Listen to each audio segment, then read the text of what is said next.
The Legend of Zelda Link's Awakening is a perfect remake of the 1993 Game Boy release, and that's what it is. It's a remake of a Game Boy release. That means that all the charm is there from the Game Boy, yet also a lot of the mistakes and a lot of the old dated design are also here from the Game Boy. From the moment you start up the game, you can tell that the game is beautiful. It's got its own unique toy style art. There's no way to really describe it. It is art, and it's its own unique design. The Switch itself does struggle to run this design a little bit. There is some frame rate drops here and there, but it is a very, very beautiful design. I love how the background and all the at the top, at the bottom are all faded out, so you can focus on the action that you need to be focusing on. Not only has this been done for aesthetics, it's also been done to match the Game Boy's original aspect ratio of 4:3. That's kind of how the game was designed. It was designed in squares, and you go around the game, and the game loads in squares. That's why the game's kind of faded out around the edge, because it has to fit that 4:3 ratio. So it's nice to see that the devs really put their time into remaking the game. They didn't just take each square of the original Game Boy game and remake it. They added in the extra backgrounds.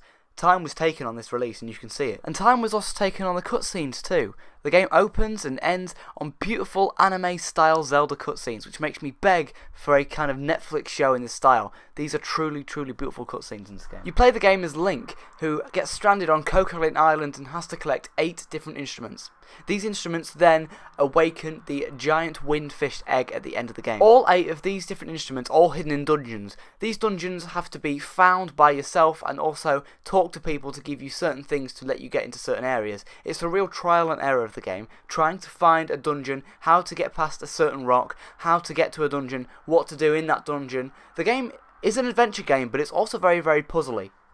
But I believe this is where the game is most dated. For example, you have to do a trading sequence to get certain items to unlock certain dungeons. The game doesn't really tell you anything, which is good. It doesn't hold your hand, but a lot of the things are so out of the blue and so random and so confusing that the only way you would know is by looking up a guide and or playing the game for ages and hours on end.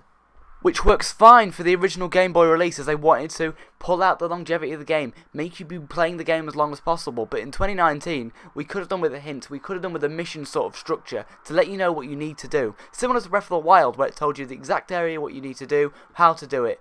That's what we need in the game. It doesn't make the game easier because you still have to complete the task. It just gives you some kind of guideline on where to go. There's a beautiful map in this game which unlocks the more you play, but the map doesn't tell you anywhere to go. It just shows you the world you're in. It doesn't tell you anything, which some people will like. Some people don't like holding your hand. I get that, but to me, I feel like some kind of mission structure should have been there to sort of show players what they need to do. With this being a remake, I don't really know why this wasn't added. Or they could have at least had an option where you could add this in or just have it out and play it like the original. Have an option in the future, I think. It was very, very jarring to go into a game where you are told very, very minor, vague things by characters, but not actually told what to do, which I guess some people would like, but it wasn't really what I was expecting with the game. You can see that other games have really been influenced by this release. For example, the original release of 1998's Pokemon. You know, you go around 8 different places and collect things, which then unlock a final area. Sounds very similar to Pokemon. 8 different gyms and the Elite Four. Yeah, 8 different instruments and then the Windfish Egg.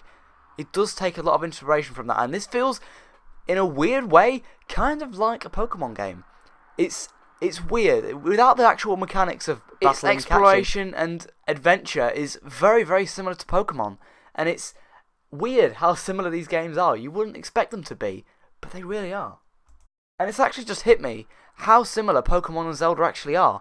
I mean, look at Breath of the Wild, a huge open world game with loads of grass and things to do. Sword and Shield looks very, very similar to that, and yeah, it has just hit me how similar Zelda games and Pokemon games are very, very similar. With all that being said though, the game was an absolute joy to play, and I loved the structure of it. You knew when the game was going to end, and you knew how long you had left. I like that. I like how, you know, we've got to get 8 different instruments, and you could slowly chip away at the game and do it in structure. I like that. That's my kind of complaint with Breath of the Wild. You didn't really know what you was doing, and you didn't know how far you were at the end. I like the structure. I like we'll do this egg, this instrument, this thing, over. I like that. I like the structure of the game. Now, without spoiling too much, Link's Awakening on Nintendo Switch is an absolute joy to play. If you have the time and patience to really speak to every character, to lift every rock and burn every bush, then you're going to have a lot of hours out of this, and you're going to have a lot of fun while doing so. But you need to be patient, you need to talk to everybody, and you need to take the game slow. If you want to sort of rush through the game like I did, you can look at countless guides on YouTube, and that might be fun, but I feel that the best way of playing it is really trial and error, and really devoting time into this.